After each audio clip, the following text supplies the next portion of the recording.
Rob McKnight and David Robinson. Ben, Rob and Robbo. News, reviews, entertainment news. It's the Ben, Rob and Robbo. Ben, Rob and Robbo Show. Ben, Rob and Robbo Show. Welcome to the Ben, Rob and Robbo Show.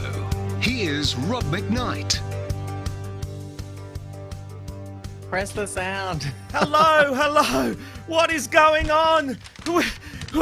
You will have no idea what's going on here. Robbo and Ben, are you there?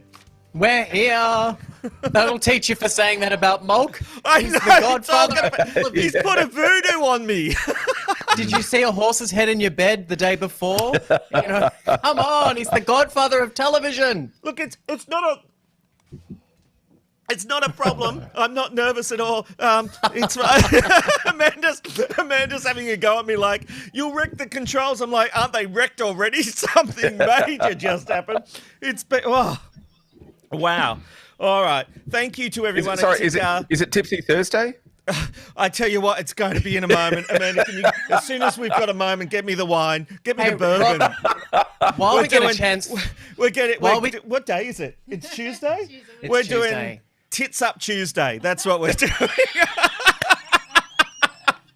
Love it. While you get a chance to catch your breath, are we able to? Can Amanda help me out here while we do an exclusive? Because this has just dropped. I do have a special clip for this announcement, which is in our entertainment folder. Amanda, if you're ready with that. Hang on. Well, let me help you out here.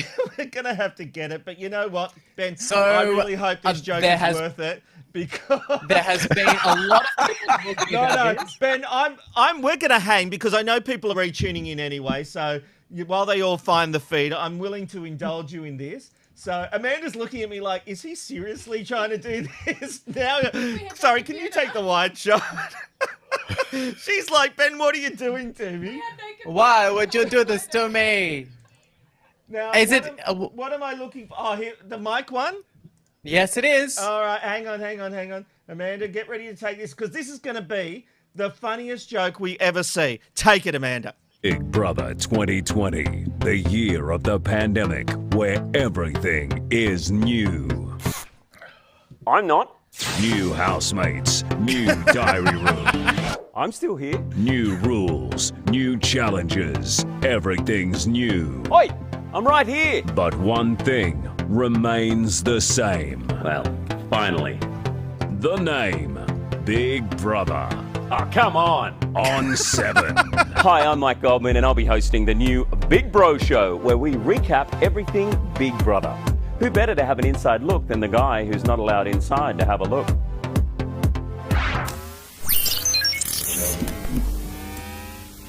Hang on. Is he stealing our thunder?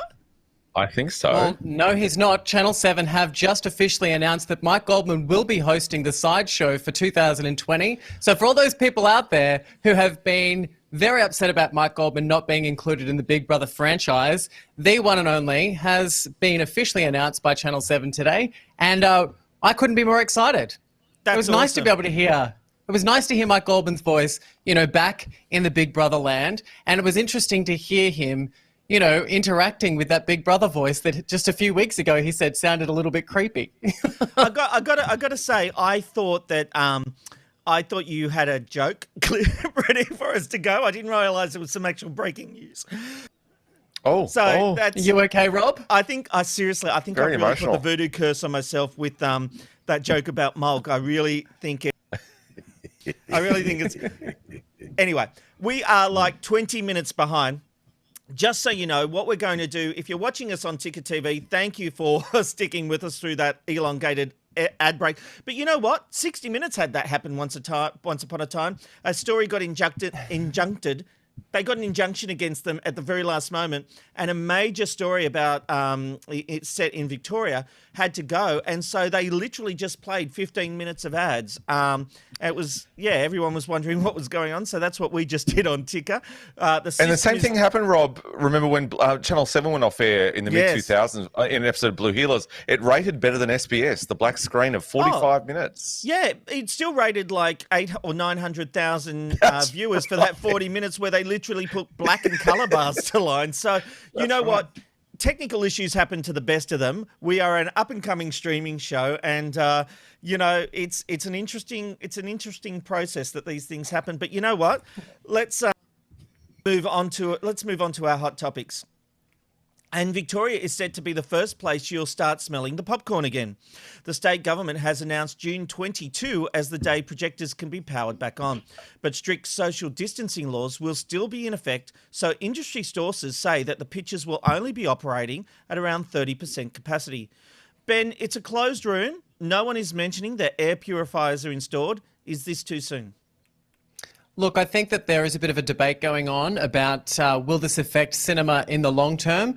You know, with people going back into the cinema experience and being stressed about people coughing or people maybe passing on COVID-19, I'm just hoping that they're not getting back into this too quickly, which means that we start being back in the cinemas being paranoid. Should we just be waiting until we can go back safely into the cinemas? I mean, I think that's the question. But I will say that this did start in the media yesterday, and that was Christian, who works at the Nova Cinema, my favourite cinema in Melbourne, saying that he's very keen to get the cinema industry back, back happening. And free movie tickets there. Are you there, Ben? Just mention Rob, that there. Do you want to say his website if you want? Robbo, I often get free tickets to things. That's what happens when you actually have a following on social media. I think you'd understand that. No, you didn't. Wow. Yeah. But I do love the cinema anyway, and I always pay for my tickets because I like to be able to support the industry. But I won't be detailing all the free things. Wait.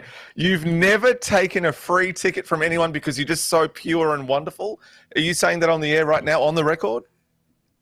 No. I think you're backing me into a wall here. Oh, no. I'm just backing into the corner that Ben, you said. I'm sorry. On this one, you deserve everything you get. Whatever he's about to throw at you, and you've got it. I want to support. Wait, Ben. I want to support the local industry. I want to support the cinema industry. I never take a free ticket. So on air right now, yes or no, you've never taken a free ticket. Go for it. Look, I think the two of you have got No, it's a yes or no there. Because no, not me. You are very jealous of the fact that I get offered to go to things for free. But what I will say to you is that I do. I'm not jealous at all.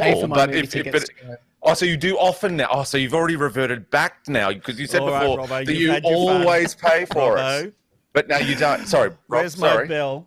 You have had your fun. I'm calling time out. You've had your fun. Ben, be careful about throwing grenades. That's all I'll say. Let's get back to the seriousness of the topic, though. And, Robbo, would you go to the cinema now? Look, I really would. And this is a thing. There's a really lovely local cinema. So I'm on the Sunshine Coast, and there's a really lovely local cinema at Caloundra that offers really cheap tickets. So if you go to an event cinema or a great reunion or anything like that, Village Roadshow, you're paying upwards of maybe $25 a ticket. These guys still put the same movies on in a great cinema for $10. They're often family companies, and they're doing it tough. If they can go with that social distancing rule of just, maybe blocking out every second aisle or things like that, I think it's great. A lot of what we're seeing now, and I believe that Joe Casamento mentioned this last week on her segment where she said, it's a great opportunity. There are no movies coming out of Hollywood at the moment, so play the classics. I love seeing the classics back on the screen again. So, for example, for the 20th anniversary of Jurassic Park, I absolutely went back to the cinema to watch that. It was a really fun, really good experience. So I think that a lot of cinemas around the country are starting to think, well, maybe if we play some classics or, these movies that everyone loves, that's a way of getting people back in. It's the way of, getting money up again. Also, remember, a lot of the money comes from the candy bar. So get in there, have a popcorn, have a Coke, and, it'll be really good for everyone. The moment we can start doing these things is best for everyone involved. It makes people feel better. They're entertained. They get out of the house. The people who own the cinemas, starting to get some money again. They can pay people for jobs. This is a really good idea. And I think in a cinema, you could absolutely practice social distancing in a really easy and good way. Well, look, that's all very well and fine. And just so you know, there will be a new release coming out on July 17. Tenet by Christopher Nolan is set to be released. He went against the trend of delaying movies like Top Gun, we know has been delayed, and other high-profile movies that were meant to come out by now. He has said, I want to release my movie when it was meant to be released, and we'll practice social distancing, but I want to show that the industry is fine. But there is other news. In Texas, Governor Greg Abbott has allowed cinemas to open. Those cinemas, the big chains, have all said we're not going to do that. And Abbott himself has actually been caught in a secret recorded phone conversation admitting that corona cases will go up because of this if the cinemas do open, even though he has allowed it. So the governor of Texas, even though he is allowing cinemas to open, admits behind closed doors that people will catch the coronavirus because of that decision. I think I want to clarify something as well. I love the cinema. And I just want to make sure they get back on the road properly. I just hope it's not too soon rushing back into the cinema. Exactly. Yes, I can't wait to get back in there. But my thing is, I just don't want, because the cinema experience already was suffering. You know, less people were going to the movies. And so it's already a very dangerous ground. I want them to take the time so that when people go back to the cinema experience, they can really enjoy it, because that's what it should be about. Being in the cinema and watching a film is about community, and I think that's really important. And I just hope that they don't rush back into it and destroy that atmosphere that is supposed to be about entertainment and escapism. Absolutely. Well, the federal government's controversial cashless debit card scheme continues to cause massive issues. In order to get more support for the program from the opposition, the government offered an opt-out option for people who could prove they are financially responsible. However, the majority of those applications have yet to be finalised, leaving many unable to pay for necessities. The small number of cases that have got through took 5 months to be processed. Robbo, this program was put in place to stop gambling and purchases of alcohol. Isn't that a good thing? No, it's not. This program is flawed from the beginning, and it doesn't take into account the most important element of what we're talking about, and that is the humans who are behind it. That's really important. Now, these situations, they do not address the real issue. So if there's alcoholism, if there's drug addiction, if there's domestic violence, all of those kind of things, this doesn't address it. In fact, this is just a band-aid option for the upper middle class who can look at the government, the Liberal government, and go, oh, well, you're doing the right thing, because if you give them money, they're just going to buy alcohol and drugs and whatever. No, that's not the right way that we should be spending money. We should allow them to make their financial decisions themselves, and then at the same time, though, using this money that we've got, and we know we've got it because of, you know, what's happened with COVID-19, is to address those issues and get treatment available for the people. This idea that you just, you know, you dictate to people who are low socioeconomic people, you dictate to them what they can buy, what they can spend on, and all that kind of thing, doesn't erase the issues that affect them and make them low socioeconomic. That's the most important thing. What we're forgetting all the time is, and I get really passionate about this, is the human people behind it. There are people here. There are kids, men, women, grandparents, families that are being ignored just so that the Liberals or the government, I'm going to say government actually, any kind of government who's in power can go, they can appease the, you know, the donors, and they can appease the people up here. That's not right. When it annoys me that we've forgotten that we've got to help people who are less than ourselves. So to go to them and say, well, you can't have the money for this, you can't have the money for that, we'll decide what you can spend money on, and we'll take away that, but we won't offer any treatment or anything, is plain wrong, and I will never be deterred from that opinion. Ben, what are your thoughts? You know, the intentions are good. There is a feeling that people on welfare, some people, are wasting their money and spending it on the wrong things. Do you think the government has a right to determine what are the good things?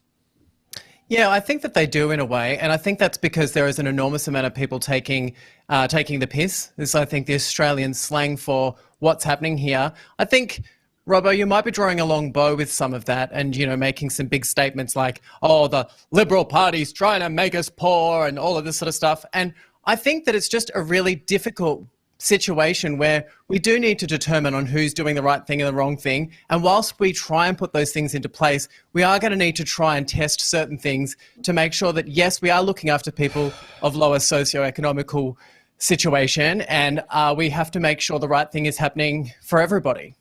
Robbo, Weirdly, I know you're saying... wait. Weirdly, I didn't say that the Liberal Party was trying to make us poor. That statement is just wrong, and I didn't say anything a part of that.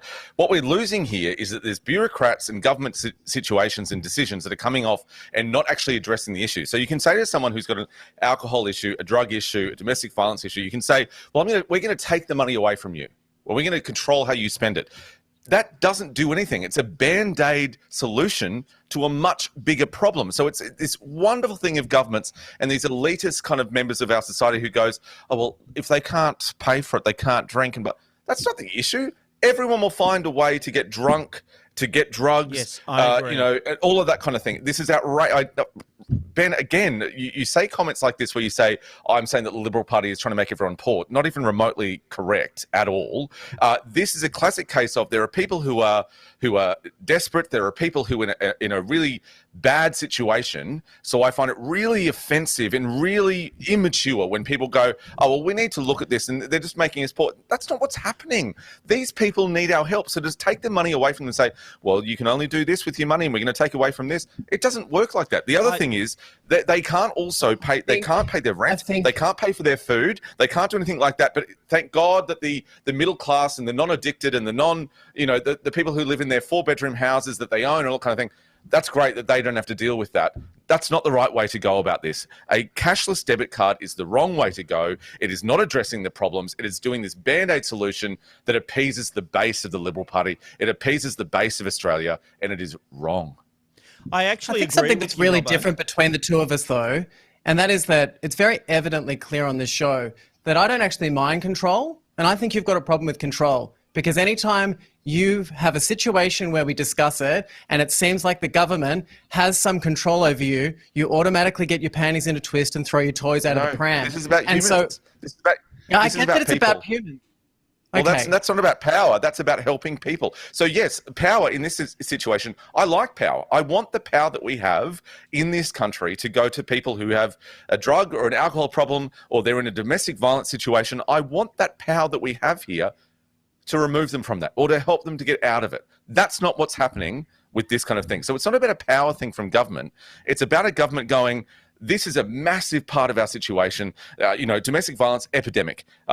Drug abuse, epidemic. Alcohol abuse, epidemic. All of those things are epidemics in our country, and we don't do anything about it, but we go, well, we're going to decide how you can spend your money, and that's how we're going to do it. That's wrong. Like, how do you not see that's wrong? So when you walk past a homeless person in the street, do you not go, I wish better for you, but coming from you, it seems like, oh, well, no, we can walk over the homeless people because we can't help everyone. That just seems wrong to me. How are we not helping people as opposed to continually pushing them down back into their class? Can I just quickly ask you a question? Is this segment called Story Time? Because you just keep coming up with all these things and attaching them to me and telling me that I walk past homeless people and I don't care. No, I asked you if you did I did. ever tell that story? Is that something? I don't think you asked a question. I'm going to interject, and if you don't there. stop, I will turn off mics. Here's what I will say to both of you.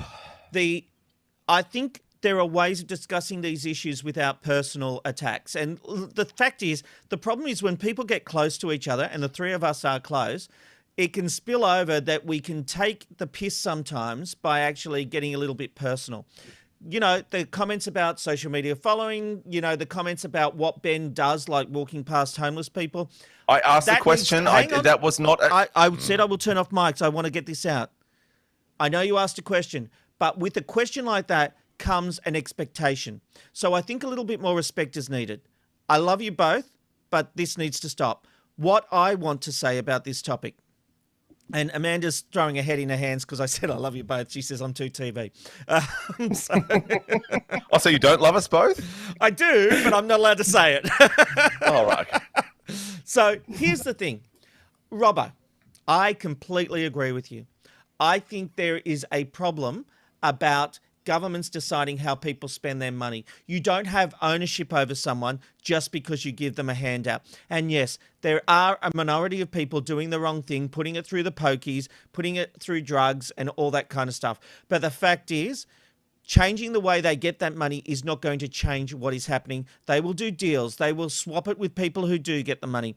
We have to learn there are better ways as a society to deal with these issues. Legalization is one of them. You look at pill testing. Pill testing is a proven way of making sure kids aren't dying. But what did the New South Wales government do? They said, we're not going to test pills. We're going to put bins out the front of these venues so they can put their pills there. If they're taking a pill to a venue, they are not going to put it in a bin. But if you give them the chance to test that pill, that will stop deaths. A hardline approach of saying, no, you better not take drugs is not going to solve any problems. And that is the same with the welfare card. I agree, Robbo, once again, that it helps support a base and it speaks to a base. You and I have discussed and talked about on Studio 10, we did an interview with someone who was talking about the fact historically the war on drugs was simply a ploy by the Nixon administration to actually control black Americans, because black Americans were the vast majority of people using drugs. There had been no scientific evidence that suggested it led to social discourse or rioting or anything like that, but the government came up with this idea of the war on drugs to actually control people. And a welfare card, Ben, controls people. And I do have a problem with that. I do. But Rob, can I just quickly say, the thing that I'm interested in is supporting the government who is trying to look for better ways to be able to police this sort of stuff. And I think that they don't have I think they have people's best interest at heart, and they do understand a lot of these facts. We're talking about it. We need to talk about it. There needs to be a better system in place, and we need to support our governments that we have a right to elect and support when they are trying to do the right thing by all people. And I certainly don't think that they're trying to do the wrong thing. I think they're just trialing different things to make sure that we can probably tackle drugs, but violence, it's not helped domestic abuse, and all the rest of it. Because when we see things like injecting rooms, trial injecting rooms, it takes tabloid media go to town on that and call it the end of our society and all that kind of stuff. And the fact is, unless we grow up with our conversation about drugs and what it's doing to people and the addictions people have, and including domestic violence, there are issues there that are not going to be solved with the welfare card instead of cash. Until we grow up as a society and start dealing with these issues correctly, we're screwed. Nothing's going to change, and I agree that governments want the right thing, but they're not doing the right things to solve these problems. Anyway, we've had a big discussion. Let's move on. And disgraced cyclist Lance Armstrong is holding nothing back in a new documentary on ESPN. The convicted doping athlete begins the doco with raising his middle finger and goes on to talk about the abuse he still receives from upset fans. But not everyone is convinced that there's anything more to say. He cheated and he got caught. What is the worst thing that you did? What is the worst thing? Everybody in the world needs to get this question. What is the worst thing you've ever done? If you believe in miracles, you believe in fairy tales, then you believe in Lance Armstrong.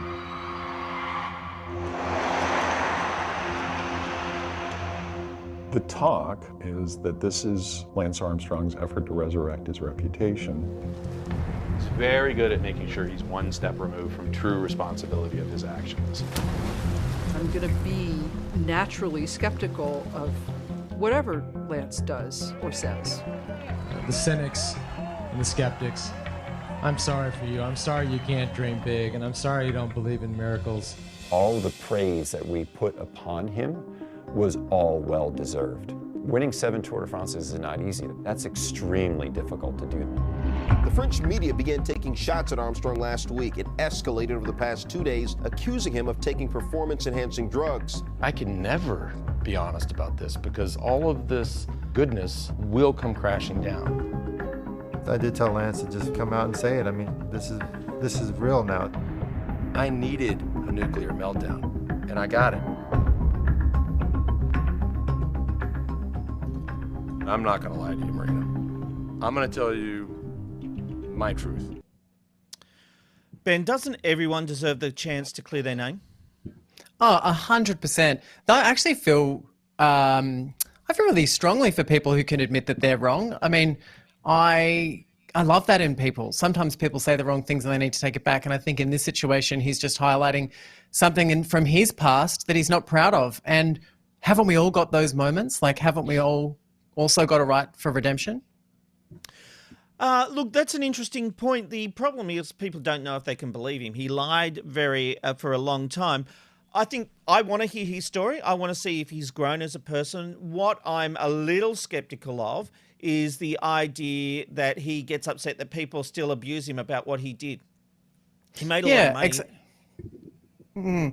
I think that we were talking about this the other day about there needs to be ramifications for people's actions, and I definitely support that as well. But I think that once people have processed it and they've processed it honestly, I think we should allow people to come back. You know, we should allow people the opportunity. I love the underdog. I'm probably drawn to the underdog in some ways, championing for them to realize that they've made a mistake and come back and prove, you know, that they're still a good person.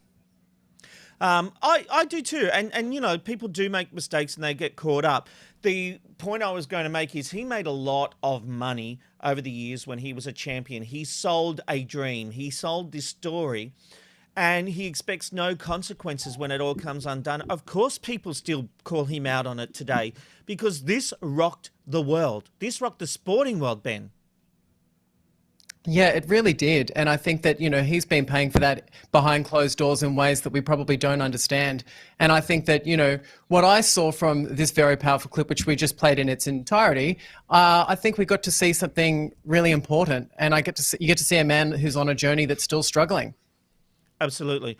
All right, let's move on. And he is the undisputed king of podcasts. Joe Rogan has just signed a $100 million deal with Spotify. After the announcement, the streaming service's stock went through the roof.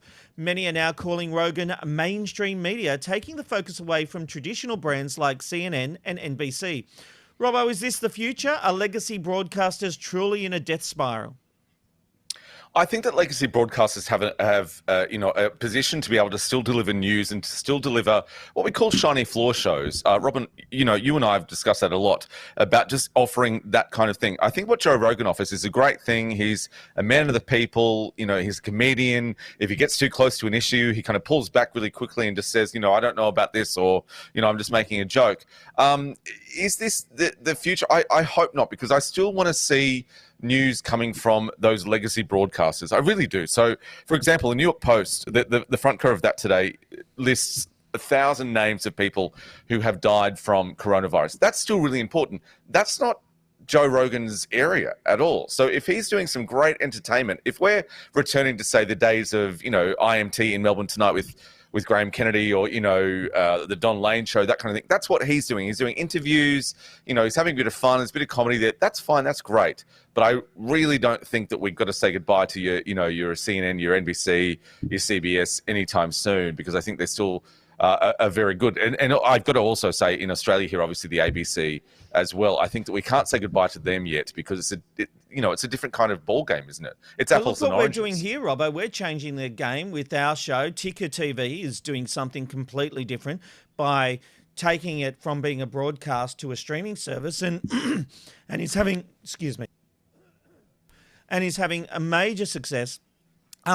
This is the future, and this is broadcasters could have had this. They had the opportunity and they blew it. They allowed people like Netflix to come along and take their content and sell it as their own and build these major brands. And now players like us are in the market. And yes, we had some issues today. And, you know, we can do supers and boxes and live crosses. But what we probably don't have are the redundancies that networks do to stay on air. But we talked about even big networks have had issues over the years. So it's not even uncommon. We're not doing anything differently to them.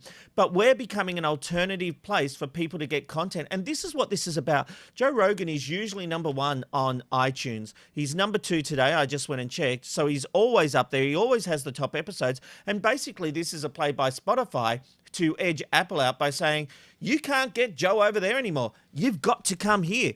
And content ownership is the key to the future. It's not about where you broadcast it. It's about how you own it and deliver it. Content is key. Yeah, 100%. Yeah, 100%. I agree with you, Rob. I really do. But I'm just saying that, you know, we still want to get our news from kind of trusted sources. But yes, what I think Joe is taking away from is maybe he's taking away from the sitcom that we see on, you know, broadcast television, or that he's taking away from the reality TV of broadcast television. I think that's where we're kind of crossing over there. And I think all power to him, all power to us, all power to the people that are challenging new things, because you're exactly right. I always use this analogy of it's the broadcast networks, the three of them, you know, sitting on a porch looking out at a dust storm coming. The dust storm says streaming, Netflix, you know, cable TV, and they're like, we've got this, it doesn't matter. And then when the dust storm hits, it's like, oh, bloody hell, we should have seen that come. Oh, now we're victims. I agree with you in that, Rob. I think it's really good that everyone's getting out there and technology is making it available. But I think that there's still a separation about what old broadcast is and what new broadcast is. I love what Joe does. I love what Ticker does. I especially love what we do, and I think it's really important that we kind of differentiate that. But it would be great if mainstream media could also identify that. And what's going to happen is the same way they did with streaming services, with Foxtel and things like that. In about 2 years, they're going to go, oh, bloody hell, we should have done some more internet stuff, like what people have been doing for a few years. Oh, now we're victims again. That's the problem, right? It is indeed. Ben, there are plenty of ways to get your content, and do you see this is the future? People are I'd love the $100 million deal. I'll take $50 million deal. I'll take the $50 million deal of Spotify. So, or Apple, whoever. We're open for business here at the Ben, Rob and Robbo Show. Yeah, 100%. Look, I think it's a matter of can stand up, will stand up. And that is that content is king. And for those people out there that are making or getting ears on shows and getting eyes on shows, that's how it should be rewarded. We're moving into a digital age. We knew it was coming. And that is if people are genuinely getting interaction from an audience with fantastic podcasting, they should be rewarded. I think we've always been really shocked, though, at how much money sometimes someone will get paid. I think we were equally shocked when Oprah Winfrey, got her $1 billion deal when she was launching her digital and magazine and empire, essentially. So I think the numbers always seem a bit scary, but I say good on him. And, the shows that will be sacrificed, unfortunately, are probably things that are absolutely loved. Like, to be honest, I'd stay home on a Saturday night to still watch Hey Hey It's Saturday because I love those old shows. But the reality is it's a competitive industry. We need to engage with the younger market, and you're just going to need to be smarter and cheaper and get it done, and then you get rewarded like this, maybe. Indeed. Well, they say don't work with kids or animals, but now I think you can add chaotic robotic cameras to that list. ABC News' breakfast weather presenter Nate Byrne learnt that lesson live on air yesterday morning. The wind is causing severe fire danger for the Euclid district in Western Australia. A broad area of very high fire danger around that as well. On the other side of the country, there's an east coast low. Excuse my camera, out of it. Now that's been battering the New South Wales coast with huge swells, likely to ease below 5 metres later today. Hey, serious stuff, right? Yeah, that's out of the way. But Darwin, like my weather, staying fine and sunny for 29. Well done in challenging circumstances, Nate. We have the pushiest of cameras in this studio, hogging the limelight. You cannot believe what they're like. Well done. I reckon Well it was done, the Michael shirt. He's wearing a nice shirt, and the camera was clearly attracted to him. Oh, is that rightfully what so. it was? Robotic cameras do have the problem that there isn't an operator seeing where they're going sometimes. But Robbo, I think Nate handled himself very, very well there. You've done loads of live TV. Anything like that ever happened to you? Well, it did. Unfortunately, there's a lot of things that have gone wrong. That's kind of my, my shtick, that things go wrong when I'm on live TV. But I'd actually went, thank you to you, Rob, actually, that I went to the Logie Awards a few years ago, which was just amazing. It's something that I wanted to do ever since I was a kid. And one wonderful ABC chair, Ita Buttrose, warned me the night before saying, Robbo, now don't get too drunk because there's lots of alcohol there. I said, yeah, it's fine, Ita, don't worry about it. And you have to get very drunk. That's right. And I was sitting next to Ita the whole time. And every so often I'd get a little look from Ita going, Robbo, you're having, it's fine, Ita, have another drink with me. Anyway, the next day we had to do full live crosses from 8:30 a.m. At Crown Casino. And one of the challenges that happened is we needed to take burgers that had been cooked there to the studio in South Yarra. I was not in a good way. I'll tell you right now, when we arrived at the Crown from our hotel, I was vomiting in a bag in front of a bunch of cyclists. And then I had this challenge of running around everywhere with burgers. And then I finally got to Channel 10 with only a few moments to spare. This is what happened. It still breaks my heart. Have a look. The show. Let's get him in there. Come on, Rob, over 2 minutes. There he is playing to the camera. This is, the He lift's won't be there. able to get up. He won't get up unless he's got a cast. But I think Jack will meet him halfway.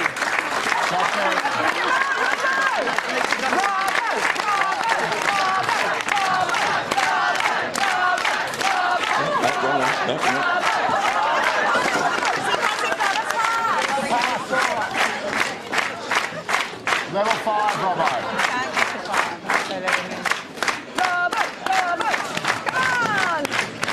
What, make it Can you go upstairs? Can you take level 5? Level 5. Oh, thank goodness. What's your name? Hunter. Do you work at Channel 10? At the project. You love Studio 10? Listen. Good. Watching it. Hi. Good. All right. Listen, see if he can get you up to 6. Studio? Studio! 6. Oh my this is so intense. Hunter, what's coming up on the project tonight? Sam.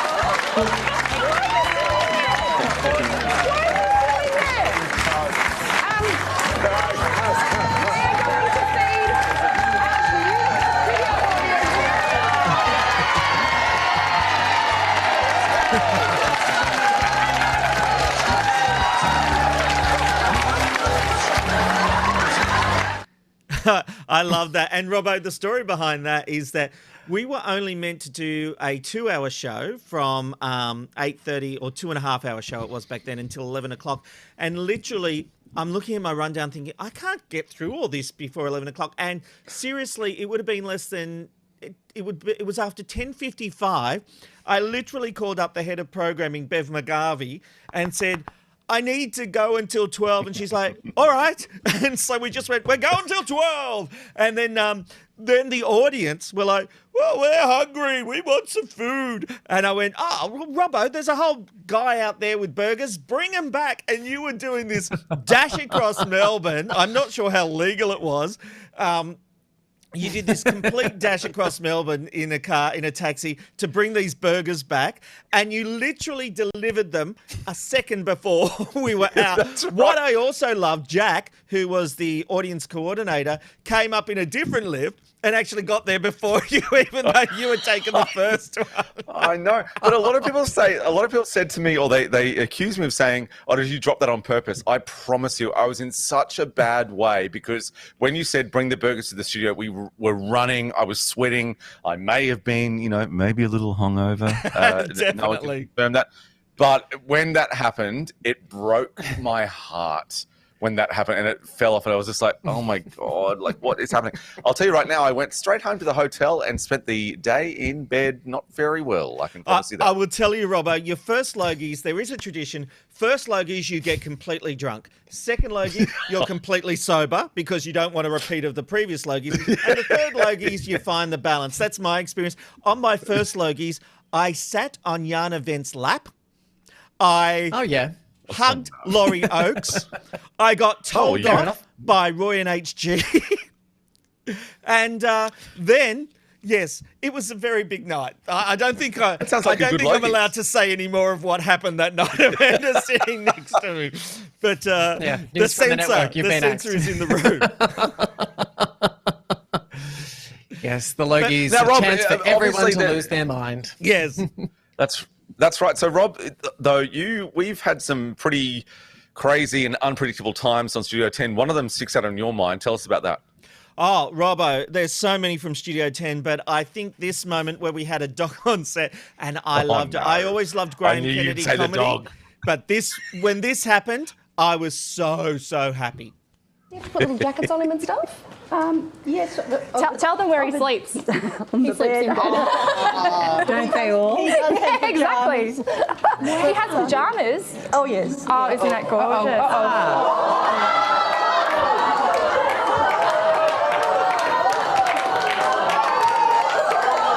That's okay.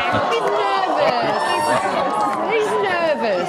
That's a lot of poo. That's okay. He's nervous. This is what happens when you work with animals on live television. We do. We need a doggy bag. Once again, Ita Buttrose is the voice of reason. We need a doggy bag. And fair enough, too. That was pretty She gross. gets up every morning and walks her dog. She's familiar with picking up dog's poo. So that was her routine. She always used to say when she worked in magazines that was the first thing she did when she got out of bed was she'd take the dogs for a walk. So that is exactly she didn't look right. like she batted an eyelid. No, she sure didn't. But you know who I better an eyelid at? And that is when Rob doesn't turn his mic on. Welcome back. Welcome back. Welcome Still back. hitting Welcome the wrong back. button. Well, that's all right because I was talking over Ben. That's why he didn't stop. I was concerned. Is that unusual? That is absolutely hilarious. It was such a fun day. And, people were telling me, get off, go to a commercial break. I'm like, no, absolutely not. Because every time we got dogs on the show, I would ask for the audience coordinator to give them lots of water, hoping to repeat the Graham Kennedy wee. Rover or something when he Yes, peed when on the Rover camera. weed all over the cameras. I was desperately trying to recreate that. And sorry, I've got my own audience of Amanda, so I'm always wondering how she's reacting to my stories. But yes, I got one better with that one, so it was fabulous. But look, so because of our technical problems today, here's what's going to happen. Our friends at Ticker TV are going to go on and give you some news via their service. We are going to continue on our social media feed and bring you the rest of the Ben, Rob and Robbo show. But for now, we say goodbye to our friends at the Ticker who are watching on Ticker. Ta-da! Now that they've gone. So... on that note, what we're going to do is bring you our random live shot of the day. It's the random live shot of the day. Where are you going today? You never know where you'll end up with the random live shot of the day.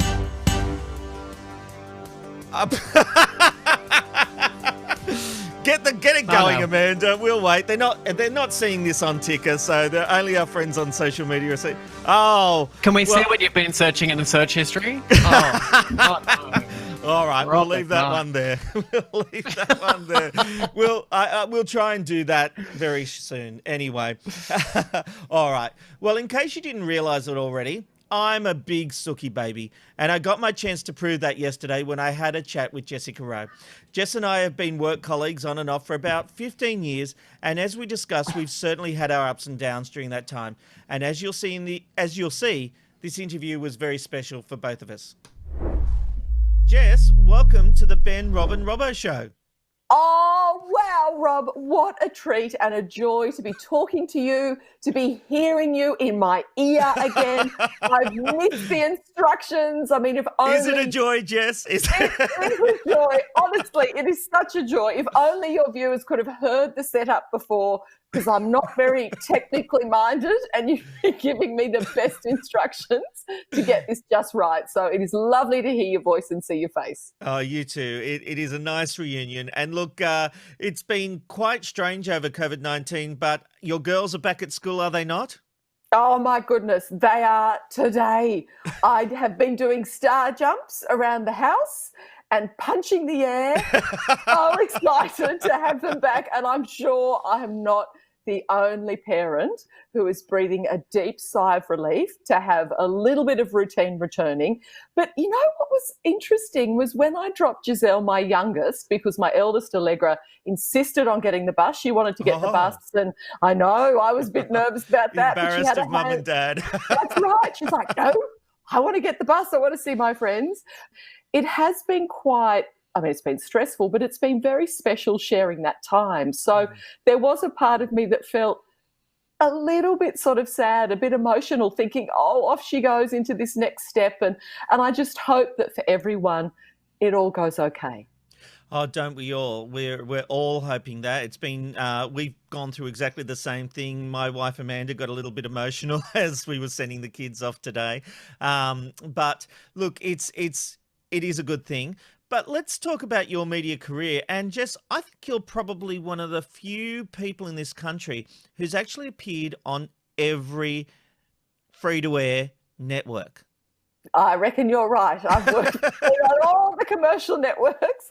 And recently I was on SBS, so I was pretty excited about that. I've just got the ABC to go. So, yes, I've been pretty much at all of them. You've done stuff on the ABC, haven't you?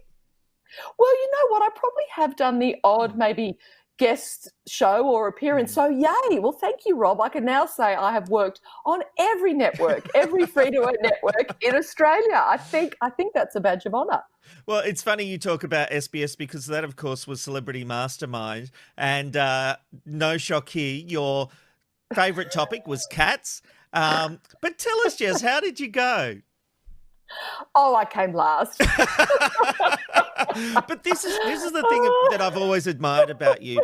You're not afraid to put yourself out there, and you're not afraid to have a laugh. And I feel like you've changed as a person over the years.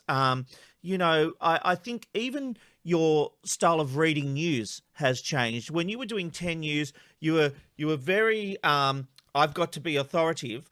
But you've relaxed over time. And when you were at Studio 10, and even when we did a little project called The Nightcap together, you had been through so much with the whole Today thing and Eddie Maguire. And I felt that it changed you as a person and changed the way you present and connect with the audience. Oh, most definitely. I think for all of us, though, Rob, we grow up and we change over time. And I think what we go through in life has to reflect how we relate to people. And I've been so lucky to be able to relate to a much wider group of people through television, through my career. And most definitely, when I first started as a news presenter at Channel 10 at the age of, I think, 23 or 24, I was like a deer in the headlights like that. I was terrified. And my darling dad used to ring the receptionist every night, put on a foreign accent and say how wonderful the new news presenter was. But then he would always be found out because he'd have to leave his name at the end of the call and he'd say, oh, it's John Rowe calling. And so it became this ongoing joke with the receptionist at Channel 10. When I would leave for work each night after the news, she said, oh, your dad's been ringing again. So it was so lovely having his support because when I began, I really wasn't very good. I was nervous, I was new. And I think too, over time, you do grow. You grow in confidence. And I know very much with my TV career, what I've learned to do, or maybe not even learned, I think it's just happened, is I embrace my vulnerability and my flaws and my failings. And I'm not afraid to put myself out there in that way. There's no way as a young woman I would have done that. I think you have to grow up. You have to start to feel more comfortable and confident in your skin. You mentioned as well the Today Show. That was a very challenging and difficult time for me. And probably viewers saw parts of me that they hadn't seen when I was sort of the news presenter, just presenting a particular type of myself. Whereas with the Today Show, they got to see more of me. Unfortunately, some people didn't like that. They didn't like the fact that I laughed loudly, that I snorted when I laughed, all those sorts of things. And that was hard because I remember a particular boss telling me during this time that I had to stop laughing. And that was the worst thing that anyone could have said to me because you know me very well. Exactly. And my laughter is intrinsic to who I am. And that was almost like a part of me got shut down, and that was very difficult. And it was, you know, the difficult challenge for me was then thinking, what can I do? I'm myself. I no longer had a job. I had a brand new baby, and it was a very, very difficult time for me. And for a long time, the phone didn't ring. I really thought, is that it for me in media? I was lucky, though. A wonderful man called Adam Boland gave me an opportunity to read the news on Weekend Sunrise. So that was a great lifeline for me. And I started to find myself again because I think for a lot of new mums, for me, my identity before I had a baby was wrapped up in my career. And suddenly when I didn't have a career anymore, I really thought, who am I? What am I? And it was hard. And so to be given a lifeline of this wonderful part-time job that I really loved and enjoyed, I worked with Samantha Armitage, Andrew O'Keefe, Simon Reeve, and we had so much fun. And I started to find myself again and realised that I liked what I was doing. And also I think that was the start of me being more comfortable in my own skin on Yes. telly. And then you gave me that great opportunity with the nightcap, which again was a further almost shedding, for want of a better word, of showing more of myself, being able to express my views, which, as you know, I have very strong views on different issues. And then you gave me that incredible opportunity to be part of Studio 10. And Studio 10 is the best job I have ever had on television.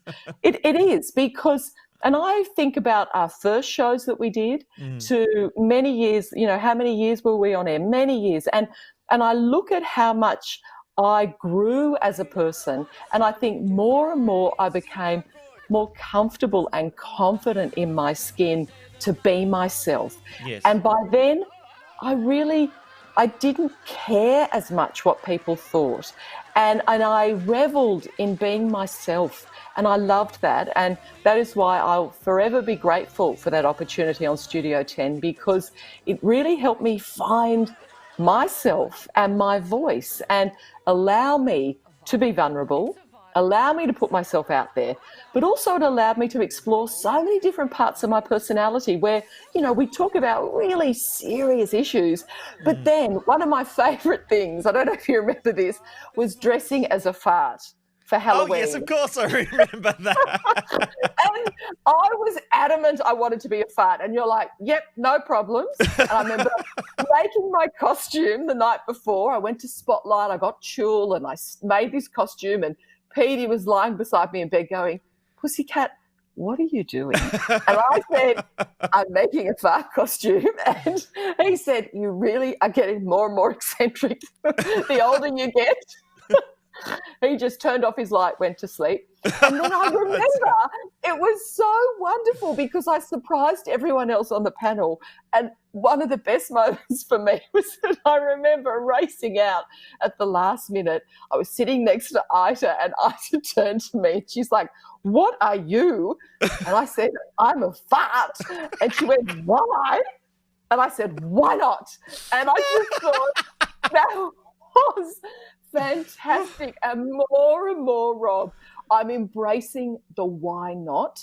Yes. And I think for all of us, we need to do that. It is so freeing. And I'm such a believer in giving things a go, giving things a chance. And hey, it might go terribly badly in the end, but at least you gave it your best shot. And I think that is what I've always done in my career and in my life, really, that I'd much rather take a risk and say yes to something. And hey, it might go badly, but you learn so much about yourself and people along the way.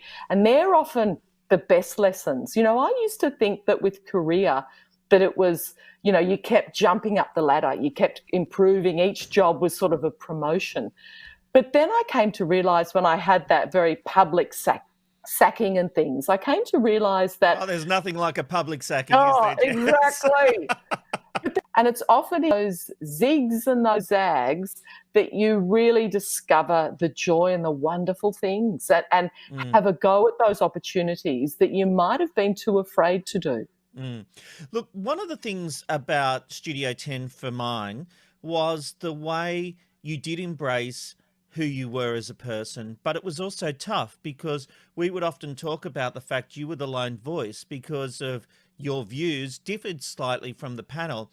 And it was exhausting at times trying to stick up for your beliefs, wasn't it? When you felt there were other people with different points of view and it was a debate program and no one was doing anything wrong, but it was exhausting being that lone voice at times. Oh, it was. And we used to have many discussions, you and I, Rob, about this, of the importance of sticking with it in the sense of it was hard because frequently I would be the one who would have the different point of view, who would be the one saying, hey, wait a minute, what about this? We haven't considered this and that's not quite right. And that is me, though, and I cannot be any other way. But there would be times when, yes, it would be hard, but what would keep me going would not only be our discussions where you'd say, hang in there, and you'd often be in my ear saying, keep going, is the viewers who would either email me, send me messages on Twitter and say, yes, I I agree with you, because often when you are the lone voice on a panel, you do think, is it just me? Is there anyone else out there who thinks this way? And in fact, there was a lot of people out there who thought the similar sorts of views that I did.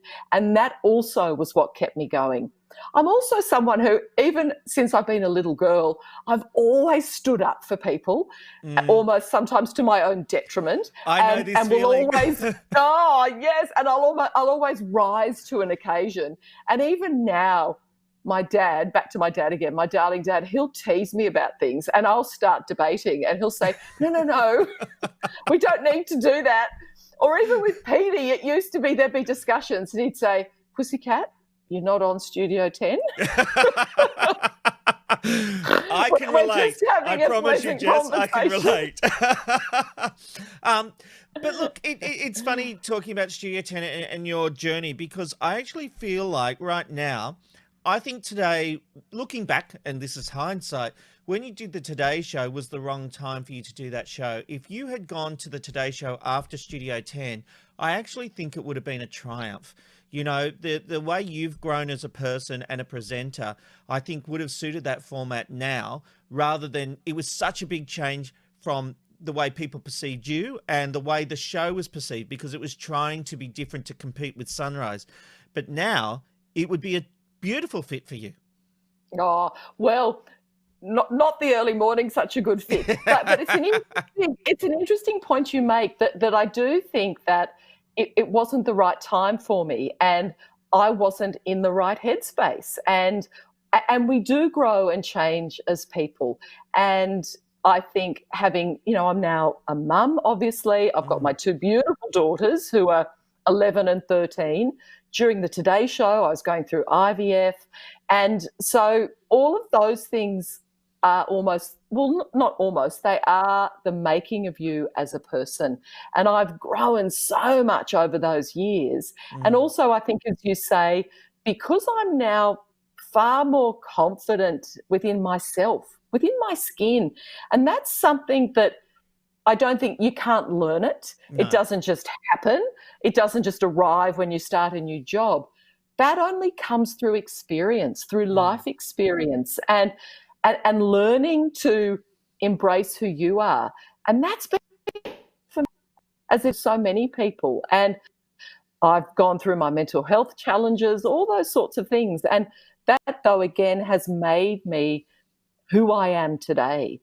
And so I don't regret anything from the past, because it's made me who I am now. And I can say, Rob, I'm going to be 50 at the end of June. I can't believe it. And yeah, but I now am the most comfortable I've been in my skin. I love getting older. I mean, let's face it beats the alternative. But absolutely. It's also, I love getting older, because I do. People I love, think they're who I will listen to, but everyone else now I just think of as white noise, and really I'm not going to be bothered with you. Yes. It's interesting, isn't it? Because we develop such strong friendships throughout the industry, and there are some people you realise when you go through a public sacking or you're not flavour of the month, you realise who your real friends are in the industry. And like when you're working with people, it gets tough as well. There's no doubt over the years, you and I have had our ups and downs, but ultimately at the end of it, there is a friendship there and a love that I think will go until the end of days, basically. But the industry can put pressure on friendships at times. Of course it can. And Rob, you're so right. I mean, we have had our challenges, for want of a better word, you and I. But the point, though, being is I will forever be grateful to you for the opportunity that you gave me. You believed in me when many other people didn't. You encouraged me and nurtured me through Studio 10 to keep going, to be that different voice. And there'd be so many discussions we would have where you'd say, hang in there, stick with what you're doing, all those sorts of things. And, we were doing, 3.5 hours of live television, 5 days a week. That is a lot.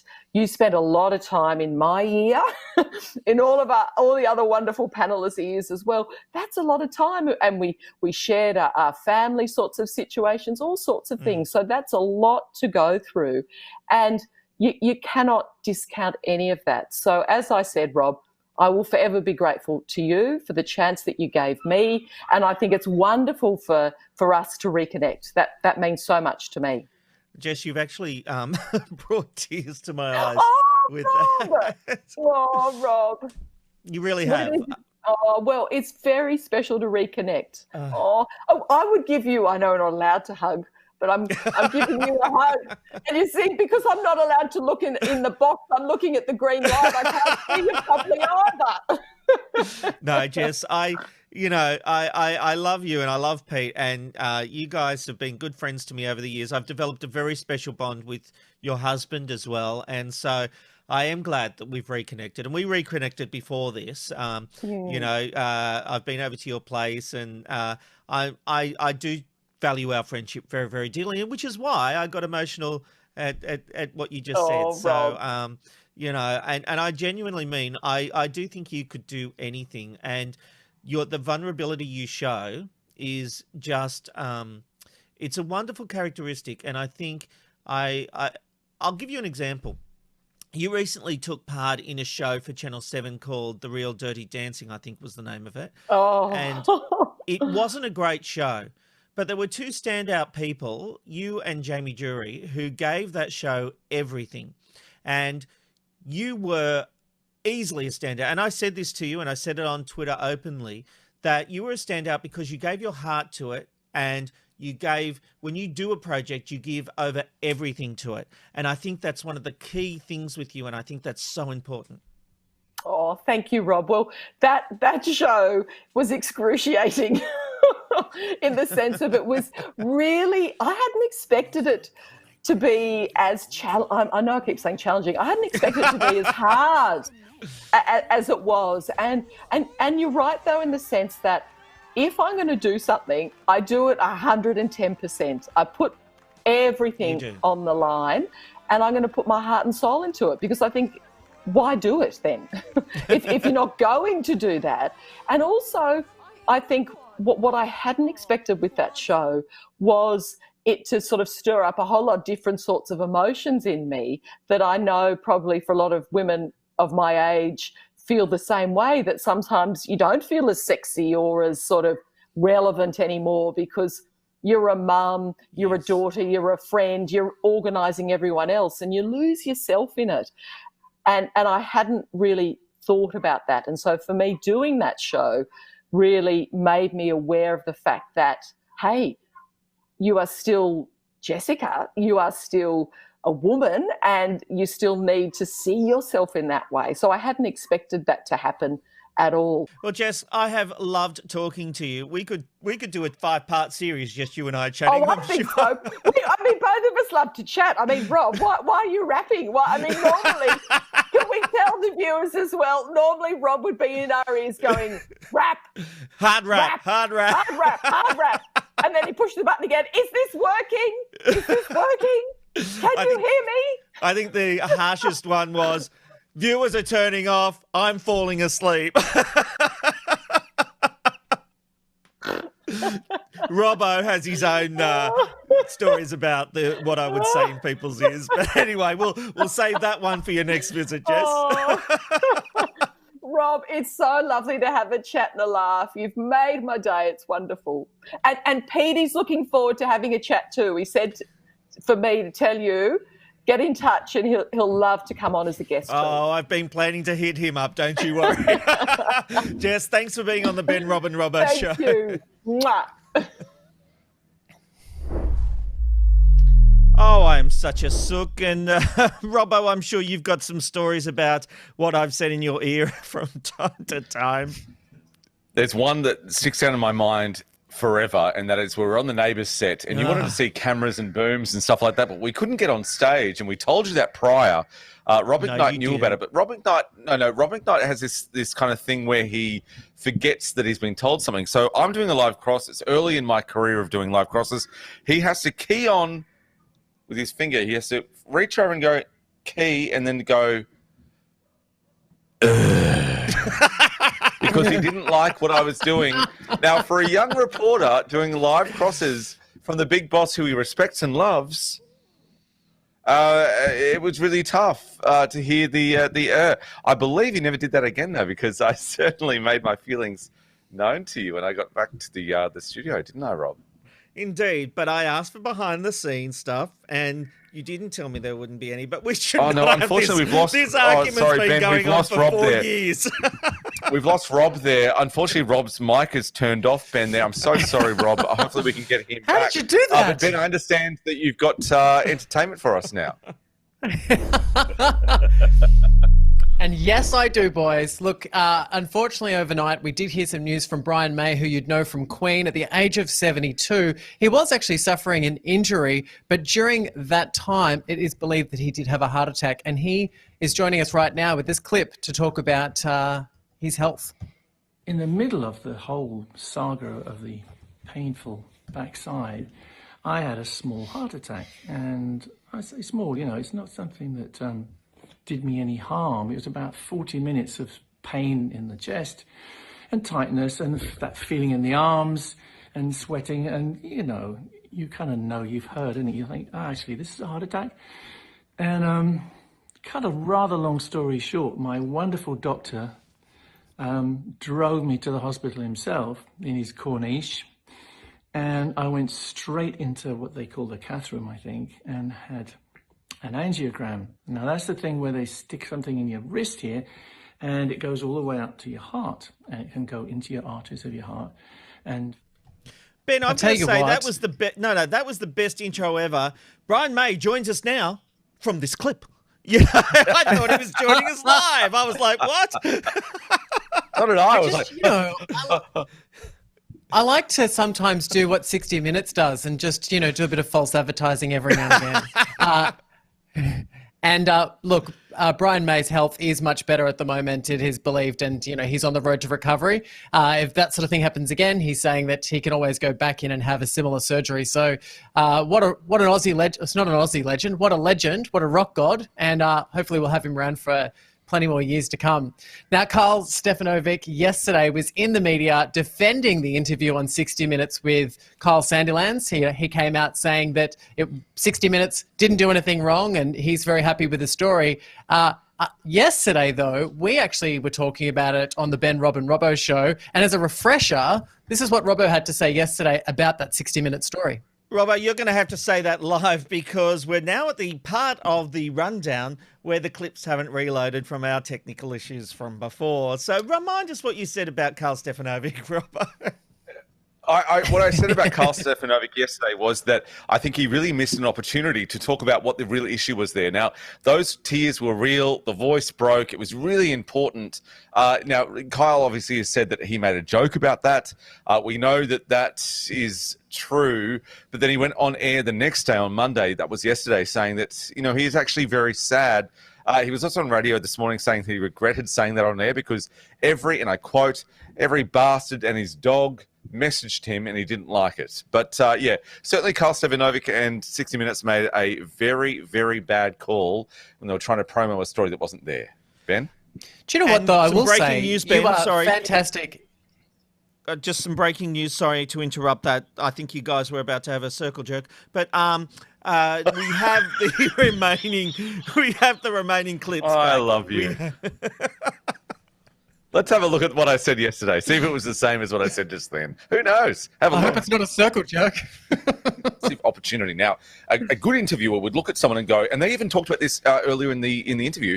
He puts up a mask. Everyone does that. Everyone who's sad and does a comedic job. I do it all the time. I deflect with humor. He identified that, but then didn't press it and thought that this was going to be the better headline. This is a editorial failure on Karl's part, an editorial failure on the producer and the executive producer. This is really sad because what we saw with Kyle this morning, that was good stuff. I'm so glad we reran that clip.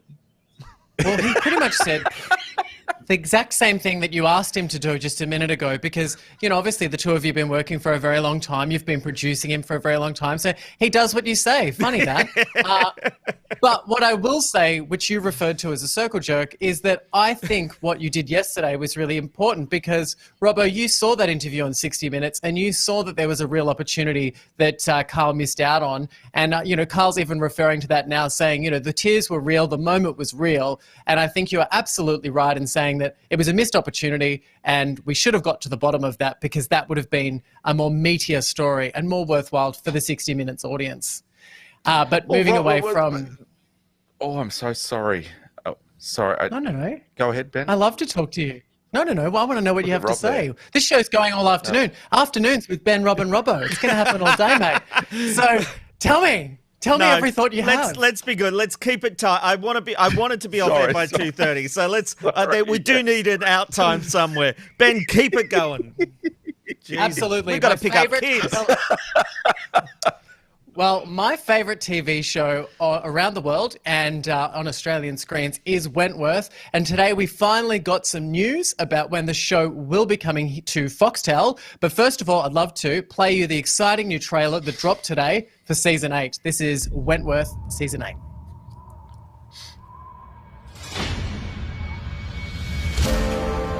When the women come for you, I won't stand in their way. I'll cheer them on. Don't ever press it. Those bitches have no idea who they're dealing with. You can't keep her in isolation forever.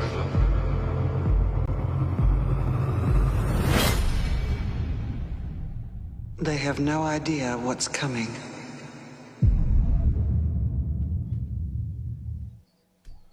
To hear a little bit of Joan Ferguson, The Freak, at the end of that trailer. It's going to be a really exciting series. The Freak is back, and that will be on July the 28th. It has been slightly delayed. It was believed that Wentworth was premiering in June, but I think with all this ISO nonsense, we've had a bit of a delay. Can't wait for that, though. And some news from the TV Black Box crew.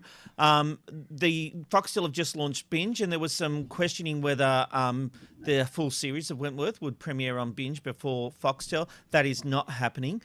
Binge does not get the spoils of Wentworth. That will be a Foxtel event. Absolutely. It would be nonsense, I think. I actually said at the start of this ISO nonsense, I was like, can they just give us the series of Wentworth that we can binge in one go? Maybe that will fix the country. Anyway, look, it's going to be an exciting series. They've never let us down. Writing is king on that show, and I tell you what, it's brilliant. Also making news is Ben Ungerman from MasterChef. Yesterday, it was believed that with his family business being an ice cream restaurant chain that's in the Gold Coast, there's only 2 restaurants, but, it was starting to boom. They have removed all imagery of Ben, leaving the imagery to be of an ice cream as a replacement for the photos on the website, and just promoting the fact that his older brother is still running those restaurants. He was charged with assault of a minor underage, and that has not yet gone to the courts to find out exactly what's going to happen, but probably smart business sense for them to remove him from the website at this stage. But it's not a good look. Not a good look at all. And then finally, for my entertainment story, I thought I'd show you a clip of basically what happened to me over the last weekend. And this is explained in a TikTok cat video.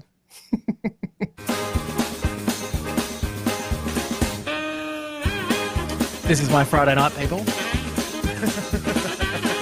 Always having a good time. Get it. Get it. That's me chasing drinks around the room. Always drinking responsibly. This is my partner feeding me on the couch. Obviously, after a few too many drinks, you're hungry. Footage? That's not your place. No, that's not my cat. My place is cleaner than that. Come on. There's me. Saturday morning. Oh, it's an analogy. I'm so slow. You can't drink that much wine, Ben. This is me being taken for a walk on Sunday by my partner. I'm so slow. I didn't get that. I thought, is this Ben's actual video? But I'm like, that doesn't look like his place. I am foolish. Foolish, Benjamin. Robin, no.